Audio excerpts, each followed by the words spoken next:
هذه قرية بزيت، وهي قرية كردية تقع في الريف الشرقي لجسر الشغور على أطراف سهل الغاب في محافظة إدلب.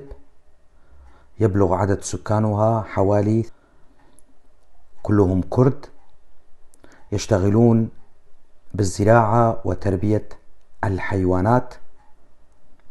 هذه المعلومات أرسلها لي أحد أبناء ريف جسر الشغور الشرقي، وأنا ألقيها بصوتي. أنا علي عبد الله كولو من منطقة درباسية، وأتمنى كما يتمنى كل الكرد الناطقين بالكردية أن يتحدث أهلنا ويتعلمون لغتهم الكردية في جسر الشغور، وأن يعلموها لأولادهم ويسموا أولادهم بأسام كردية، فلغتنا الكردية هدية من الله مثل باقي اللغات، وعلينا أن نتعلمها.